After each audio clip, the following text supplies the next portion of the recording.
السلام علیکم ورحمۃ اللہ وبرکاتہ۔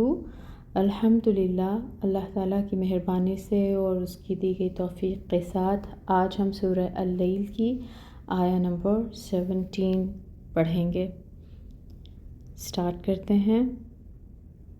الحمدللہ رب العالمین، الصلاۃ والسلام علی اشرف الانبیاء والمرسلین وعلی آلہ وصحبہ اجمعین، اما بعد فاعوذ باللہ من الشیطان الرجیم، بسم اللہ الرحمن الرحیم۔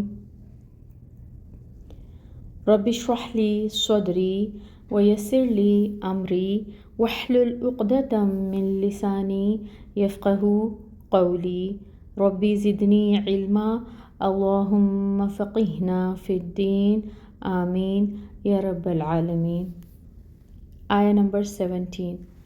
وَسَيُجَنَّبُهَا الْأَتْقَى، اور ان قریب بچا لیا جائے گا اس سے الاتقى نہایت پرہیزگار، اور جو بڑا پرہیزگار ہوگا اس سے دور رکھا جائے گا۔ کس سے؟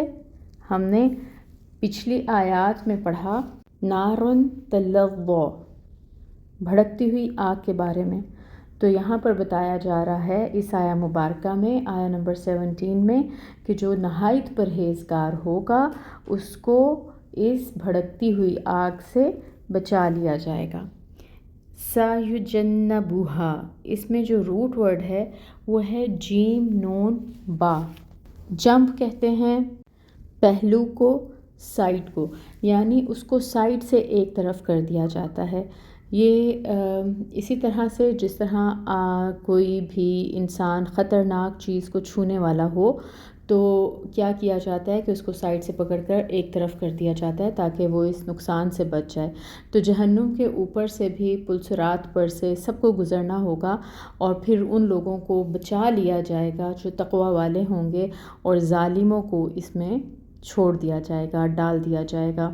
تو اس آیت مبارکہ میں اہل شقاوت کے مقابل اہل سعادت تقوی شعار حضرات کی جزا کا بیان ہو رہا ہے۔ تو آیت کے الفاظ تو عام ہیں، جو شخص بھی ایمان کے ساتھ اللہ تعالیٰ کی راہ میں مال خرچ کرتا ہے اس کے لیے یہ بشارت ہے۔ بیان القرآن میں آتا ہے کہ اس آیت کے بارے میں زیادہ تر اسکالرز کا اتفاق ہے کہ اس میں حضرت ابوبکر صدیق رضی اللہ تعالیٰ عنہ کی بات کی جا رہی ہے، کیونکہ آیہ نمبر 5 اور 6 میں جن 3 اوصاف کا ذکر ہوا ہے امت کی اس شخصیت میں بتمام و کمال نظر آتے ہیں، اور وہ ہے شخصیت حضرت ابوبکر صدیق رضی اللہ تعالیٰ عنہ کی۔ تصدیق بالحسنہ کے حوالے سے اگر بات کی جائے تو آپ صلی اللہ علیہ وآلہ وسلم کا فرمان ہے کہ میں نے جس کسی کو بھی دعوت دی اس نے کچھ نہ کچھ توقف ضرور کیا سوائے ابوبکر رضی اللہ تعالیٰ عنہ کے۔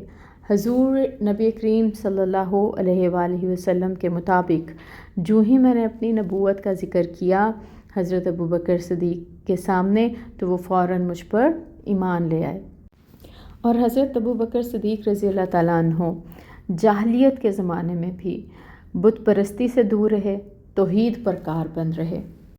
ان آیات کے حوالے سے ایک اور بات تفہیم القرآن میں کلیئر کی گئی ہے کہ ان آیات سے یہ مطلب نہیں ہے کہ نہایت شقی لوگوں کے علاوہ کوئی بھی آگ میں نہیں جائے گا، یا نہایت متقی کے سوا کوئی اس آگ سے بچ نہ پائے گا، بلکہ یہاں پر دو انتہائی ایکسٹریمز کی بات کی گئی ہے، دو انتہائی اپوزٹ کریکٹرز کو ایک دوسرے کے مقابلے میں پیش کر کے ان کا انتہائی متضاد انجام بیان کرنا ہے۔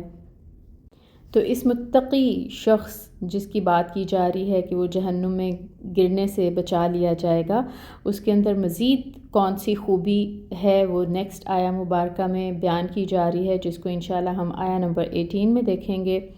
سبحانک اللہم و بحمدک اشہد ان لا الہ الا انت استغفرک و اتوب الیک۔